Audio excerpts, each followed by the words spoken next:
Hello hello hello everyone, welcome to সাফল্য Bangla YouTube channel. আরও একটা মজাদার তোমাদের সেশনে স্বাগত জানাচ্ছি।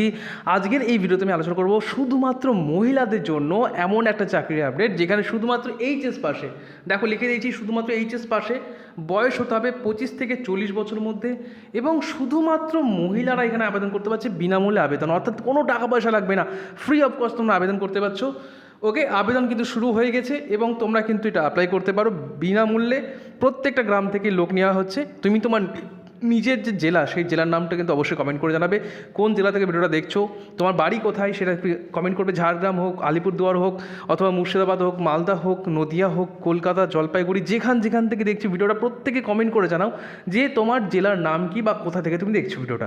ওকে, আচ্ছা, আমি তোমাদেরকে প্রত্যেকটা পয়েন্ট স্টেপ বাই স্টেপ বলে দেবো। তার আগে বলছি প্রত্যেকে চ্যানেলটা সাবস্ক্রাইব করে ভিডিওটা প্রচুর শেয়ার করো। বিভিন্ন হোয়াটসঅ্যাপ গ্রুপ, ফেসবুক গ্রুপ, যেখানে পাচ্ছ সেখানে শেয়ার করো, কারণ অনেক মেয়েরা কিন্তু এই সমস্ত চাকরি ব্যাপারে জানে না।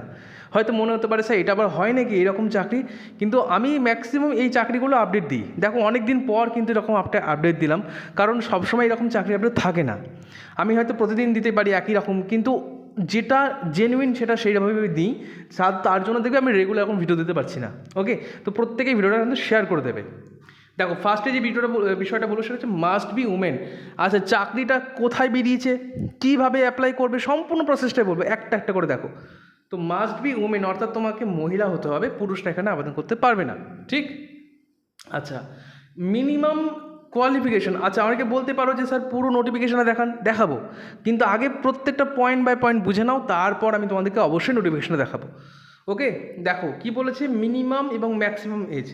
মিনিমাম তোমাকে 25 বছর বয়স হতে হবে, ম্যাক্সিমাম কত, ম্যাক্সিমাম হচ্ছে তোমার 40 বছর বয়স লাগবে, ঠিক?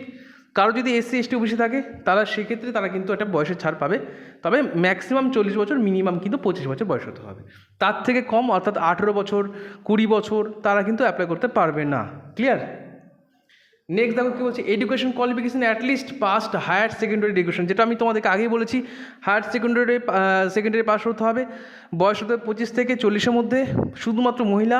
প্রত্যেকটা পয়েন্ট মিলেছে? প্রত্যেকে কমেন্ট করো, লাইক করো, ইয়েস স্যার, হ্যাঁ স্যার, চাকরিটা পেতে চাই। এবং এই সমস্ত চাকরিগুলো না সত্যি বলতে এত কম অ্যাপ্লাই হয়, মানে দেখা গেল যদি 100টা ভ্যাকেন্সি থাকে তো ফর্ম ফিল আপ হলো হয়তো খুব বেশি হলে 100 থেকে 100-150-র মধ্যে মানে ফর্ম ফিল আপ হয়, মানে এত কম কম্পিটিশান। তো এইরকম একটা চাকরি যেখানে কিন্তু একটা গ্রাম পঞ্চায়েত থেকে 63টা ভ্যাকেন্সি বেরিয়েছে, তো সেগুলো কিন্তু তোমাদের দেখতে পারবে, যে তুমি নিজের চোখে দেখতে পাবে যে হ্যাঁ এটা সত্যি খুব সহজ চাকরিটা পাওয়া যেতে পারে। নেক্সট দেখো টোটাল কমিটি, দেখো যেটা বলছিলাম 63 অর্থাৎ 63টা vacancy. Okay, total number of community auditor. Actually তোমরা যে পোস্টের জন্য অ্যাপ্লাই করছো সেটা হচ্ছে কমিউনিটি অডিটর। ওকে, এটা NRLM যে দপ্তর তার আন্ডার এটা পড়ছে, মানে এই প্রজেক্টের আন্ডারে পড়ছে, ঠিক আছে? তো চলো এবার তোমাদেরকে আরও বিস্তারিত বলবো। স্টার্টিং ডেট অর্থাৎ অ্যাপ্লিকেশন শুরু হয়ে গেছে হচ্ছে 10/7/2026 থেকে, এবং এটা লাস্ট ডেট হচ্ছে কবে, 27/7/2026, অর্থাৎ হাতে কিন্তু আর 7 দিনের মতো সময় রয়েছে। আজকে 20 তারিখ, আর 7 দিন সময় রয়েছে, তার মধ্যে তোমাদের কিন্তু অ্যাপ্লিকেশন করে নিতে হবে।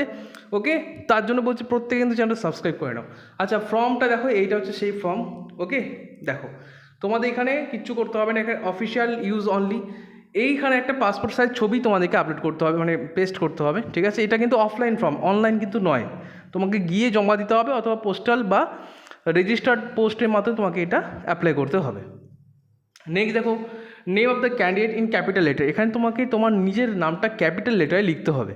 ধরো তোমার নাম হচ্ছে গিয়ে কথা বলছি যে তোমার নাম হচ্ছে গিয়ে রিয়া, তাহলে তুমি লিখবে RIYA, পুরোটা বড় হাতে লিখবে কিন্তু ছোটো হাতে লিখবে না। ওকে, টাইটেল লিখবে রয়। ওকে, এখানে দেখো ফাদার নেম অথবা হাজব্যান্ড নেম, যদি ফাদার নেম লিখতে পারো, যদি বিবাহিত হয়ে থাকো প্রত্যেকে অ্যাপ্লাই করতে পারছো, বিবাহিত অবিবাহিতা প্রত্যেকে অ্যাপ্লাই করতে পারবে। তো হয় ফাদার নেম অথবা হাজব্যান্ড নেম, যেটা হোক সেটাও ক্যাপিটাল লেটারে লিখতে হবে। ওকে, লিখে দিচ্ছি দেখো, ইন ক্যাপিটাল লেটার অর্থাৎ বড় হাতে লিখতে হবে। অ্যাকাডেমিক কোয়ালিফিকেশন, তোমার যে লাস্ট কোয়ালিফিকেশন কী আছে সেটা দিতে পারো, অথবা HS থাকলে HS দিতে পারো। অনেকে বলতে পারছে আমি তো গ্র্যাজুয়েশন পাস করে নিয়েছি, বা আমি তো পোস্ট গ্র্যাজুয়েট হয়ে গেছি। তো প্রত্যেকে এখানে অ্যাপ্লাই করতে পারছে, এরকম কোনো ব্যাপার নয় যে শুধুমাত্র HSই অ্যাপ্লাই করতে পারবে, যে কেউ অ্যাপ্লাই করতে পারছে। আচ্ছা, তারপরে দেখো কী বলছে, প্রফেশনাল বা আদার্স কোয়ালিফিকেশান। দেখো এখানে তোমাকে, যেহেতু স্বনির্ভর দলের মেয়েদেরকে নিয়োগ হচ্ছে, এখানে স্বনির্ভর দলে তোমার পোস্ট কী ছিল, তুমি সেখানে কী পোস্টে ছিলে, মেম্বার পদে ছিলে নাকি তুমি সভানেত্রী, সভাপতি, কী পদে ছিলে সেটা তোমাকে লিখতে হবে, ঠিক আছে? এটা কিন্তু লিখে দিয়েছে প্রফেশনাল অথবা আদার কোয়ালিফিকেশান, অর্থাৎ তোমার এক্সট্রা কোনো কোয়ালিফিকেশান আছে কি না। হয়তো তুমি MBA করেছো, কথার কথা বলছি, এখানে কিছু লাগবে না। ধরো তুমি কম্পিউটার ডিপ্লোমা কোর্স করেছো, তো সেটা তুমি দিতে পারো। প্রফেশনাল কোর্স তুমি ITI করেছো, সেটা তুমি দিতে পারো।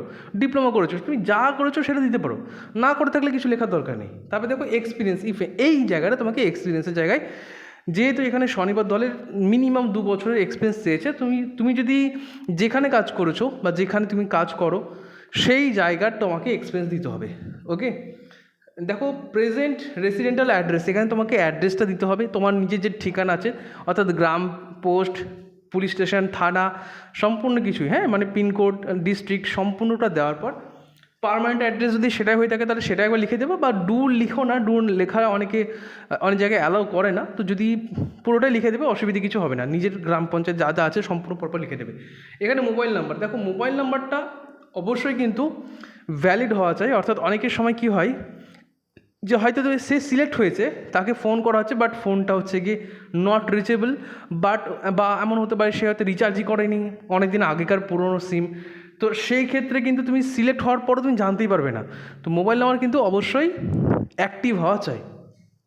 ইমেল আইডি, এটাও কিন্তু দেখে দেখে ফিল আপ করা, এই দুটো সবথেকে ইম্পর্টেন্ট, তোমার সিলেকশানে সবথেকে ইম্পর্টেন্ট জায়গা এই দুটো। ডেট অফ বার্থ,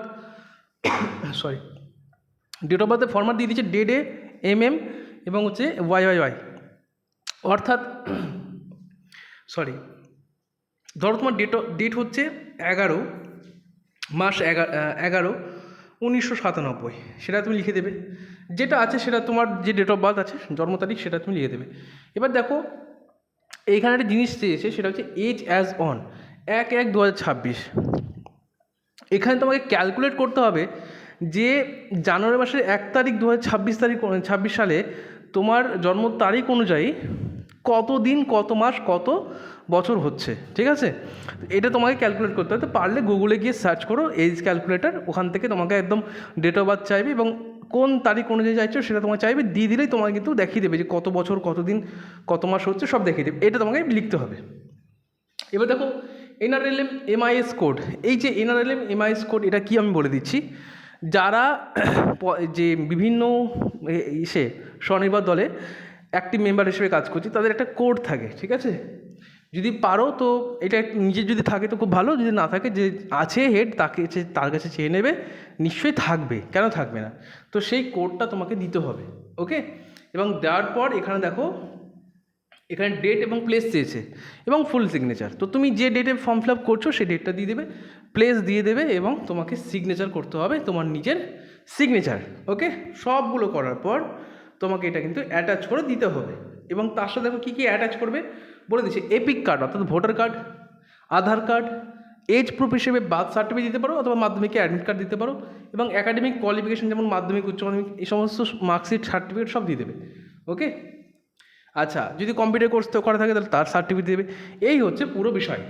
এবার আমি তোমাদেরকে জিনিস দেখিয়ে দিচ্ছি, এই পুরো যে নোটিফিকেশানটা সেটা কী করে পাবে, কোথায় পাবে, এবং কোন জেলায় বেরিয়েছে, সম্পূর্ণটা তোমার দেখিয়ে দিচ্ছি। তোমরা সেই হিসাবে কিন্তু পুরো ভিডিওটা দেখে নাও।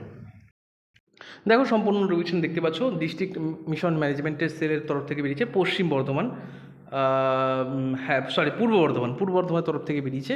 টোটাল 63 ভ্যাকেন্সি, যেটা এতক্ষণ বলছিলাম সব কিছু দেওয়া আছে। NRLM এ থাকতে হবে, সম্পূর্ণ জিনিসটাই বলা আছে, তোমরা নিজের মতো করে দেখে নেবে। আচ্ছা, তোমাদের কিন্তু অবশ্যই যে SSC members engage in any work, যেমন ধরো কোনো আশা, ICDS, এইসব কাজে কিন্তু লিখে দিচ্ছে নট এলিজিবল, অর্থাৎ তোমরা যারা এই সমস্ত কাজের সাথে যুক্ত তারা কিন্তু এলিজিবল নয়। এ বাদ দিয়ে যারা আছে, অর্থাৎ যারা নর্মাল হয়তো হাউস ওয়াইফ বা চাকরির জন্য পড়াশোনা করছে, তারা এখানে এলিজিবল আছে। ঠিক, এবার দেখো আরও অনেক ডিটেলস দেওয়া আছে, আমি সম্পূর্ণটাই বলে দিচ্ছি, তোমরা নিজের মতো দেখে নেবে, বাকিরা তোমরা নিজের মতো দেখে নেবে। আচ্ছা, এবার দেখো এখানে তোমাদের কী কী করতে হবে সেটা লিখে দিয়েছি, যে preparation for financial statement and audited report, এই সমস্ত বানাতে হবে। ওকে, একটু ব্যাপারটা হচ্ছে কি একাডেমিক যে বিষয়টা, মানে অ্যাকাউন্টের বিষয়টা, সেটা তোমাদের দেখতে হবে। আর এখানে দেখো ওই এলিজিবিলিটি ক্রাইটেরিয়াতে যেটা বলা হয়েছে সেটা হচ্ছে HS পাস তো থাকতেই হবে। দেখো at least HS pass equivalent examination with commerce background. এই জায়গাটা অনেকে হয়তো মনে হতে পারে, যদি কমার্স ব্যাকগ্রাউন্ড তোমার না থাকে তাহলে যে কোনো স্ট্রিমে গ্র্যাজুয়েট পাস করলেও তুমি এখানে এলিজিবল আছো। অর্থাৎ HS পাস তোমার যদি আর্টস নিয়ে করা থাকে তাহলে তুমি অ্যাপ্লাই করতে পারবে না। কিন্তু তোমার যদি গ্র্যাজুয়েশন করা থাকে, অর্থাৎ বিএ তুমি পাস করে আছো বা বিএসসি পাস করেছো, বিকম পাস করেছো বা বিটেক করেছো, তাহলে এলিজিবল। অর্থাৎ তোমাকে বিএ পাস করে যে কোনো স্ট্রিম থেকে করতে পারছো। আর যদি তোমার এইচএস থাকে তাহলে শুধুমাত্র কমার্স থাকলেই হবে। এখানে আরও ডিটেলস দেওয়া আছে, দেখে নেবে বাকি বিষয়টা। আমি সম্পূর্ণ বিষয় বলেছি, কোনো কিছু লুকানোর চোরানোর কিছু নেই, যা যা আছে সম্পূর্ণটাই বলেছি। যদি কিছু জিনিস এখানে বাদ পড়েছে সেটা নিজের মতো করে দেখে নেবে। একটা জিনিস হয়তো বলতে পারে, এটা কি অন্য ডিস্ট্রিক্ট থেকে অ্যাপ্লাই করতে পারবে? তো দেখো এখানে কিন্তু লিখে দিচ্ছে ডিস্ট্রিক্ট সিলেকশন কমিটি বা এদের ম্যানেজমেন্ট ইউনিট এটাই কিন্তু দেখভাল করবে, এবং এই ডিস্ট্রিক্টের কিন্তু এটাই বলেছে, কিন্তু বাকি কিছু বলার নেই। তো তোমরা যারা আদার ডিস্ট্রিক্ট থেকে আছো তারা করতে চাইলে করতে পারো, তবে আমার মনে হয় না এখান থেকে মানে আদার ডিস্ট্রিক্ট সেই অর্থে তো কিছু বলার নেই। তুমি পারলে এখানে গিয়ে খোঁজ নিয়ে দেখতে পারো, ঠিক আছে? এরকম কিছু লেখাও নেই যে এই ডিস্ট্রিক্ট ছাড়া অন্য ডিস্ট্রিক্ট অ্যাপ্লাই করতে পারবে না, সেটাও লেখা নেই। তো সরাসরি এর উত্তর আমার জানা নেই, ঠিক আছে?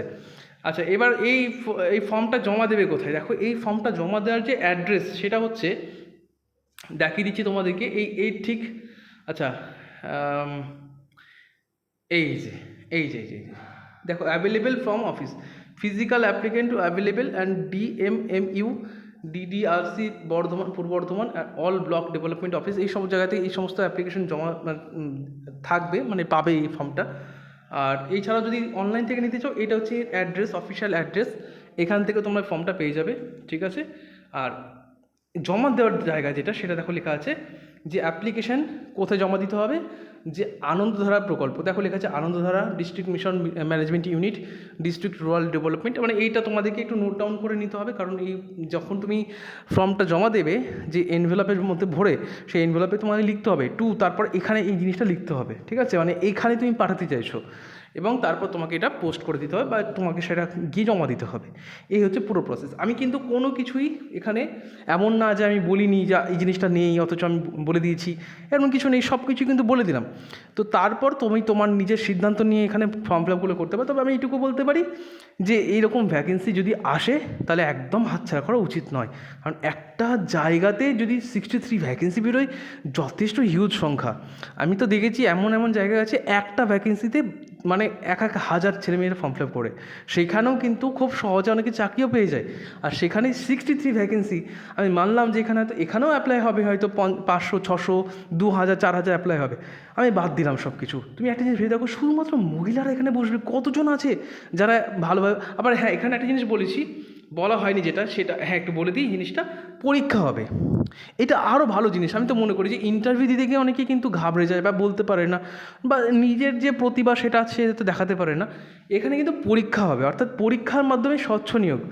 আগেই বলেছিল আমাদের মুখ্যমন্ত্রী যে এবার কিন্তু মেধার ভিত্তিতে আমরা নিয়োগ করবো, অর্থাৎ কোনো রকম ঘাপলাবাজি থাকবে না যে এখানে মানে নিয়ে নিলাম লোক, তারপর হয়তো পরে দেখলাম যে নিজেদের লোককে ঢুকিয়ে দিয়েছে। এই জিনিসটা কিন্তু হবে না, পুরোপুরি কিন্তু স্ট্রিক্টলি তোমাদের পরীক্ষা হবে। কী কী সাবজেক্ট থাকবে? জেনারেল নলেজের 20 নম্বর, বেসিক ম্যাথামেটিক এবং অ্যাকাউন্টিংয়ের ওপর দেখো 20 মার্কস আছে, এবং জেনারেল ইংলিশ, এবং দেখো সংঘ সমবায় SSG রিলেটেড। তো এই জায়গাটা সবথেকে সহজ। ম্যাথমেটিক্সেও ফুল মার্কস পাওয়া যায়, জেনারেল নলেজে ফুল মার্কস পাওয়া যায় না, তবে মোটামুটি কিছুটা মার্কস পাওয়া যাবে, কারণ বেঙ্গলে খুব একটা টাফ লেভেলের জিকে কোশ্চেন হয় না। আর জেনারেল ইংলিশ থেকেও ভালো মার্কস পাওয়া যাবে, কিন্তু তোমাদের এই অ্যাকাউন্টিংটা একটু ভালো করে দেখতে হবে। অ্যাকাউন্টিং অর্থাৎ কী করে অ্যাকাউন্ট খোলা হয়, কী রকম টাইপের কী অ্যাকাউন্ট, কত ট্রানজ্যাকশন থাকে, এই বিষয়গুলো তোমাকে একটু ইউটিউব ঘেটে ঘেটে শিখতে হবে। আর যেটা থাকবে সেটা হচ্ছে 20 মার্কসের তোমাদের ইন্টারভিউ, টোটাল কিন্তু 100 নম্বরের পরীক্ষা, ঠিক? তো এটা একটা তোমার কাছে ভালো সুযোগ, যারা পড়াশোনায় মোটামুটি ভালো, একদমই মানে এমন নয় যে হয় না যে কেউ পড়াশোনার মধ্যে যুক্তই না সে চাকরি করছে, এই জিনিসটা হবে না। আগে এটা অনেক এরকম সুযোগ দেখেছিলাম যে কোনো ব্যাপারই না, কে কিছু জানিই না সেরকম কিচ্ছু, সে আবার চাকরি করছে, এই জিনিস আর হবে না। তবে যারা একটু পড়াশোনার মধ্যে যুক্ত আছে, যেমন বিভিন্ন কম্পিটিটিভ পরীক্ষার জন্য বসেছে কিন্তু কোনো কারণে সে পরীক্ষায় বসে পাশ করতে পারেনি, তাদের জন্য গোল্ডেন অপরচুনিটি, ঠিক? তো খবরদার মিস করো না। আর এইটুকুই বলবো, তোমাদের জেলাতে যখন ভ্যাকেন্সি বেরোবে আমি আবার জানাবো, তার জন্য চ্যানেলটা সাবস্ক্রাইব করো, ভিডিওটা প্রচুর লাইক করো, বন্ধুদের সাথে শেয়ার করো। থ্যাংক ইউ, আজকের মতো নমস্কার।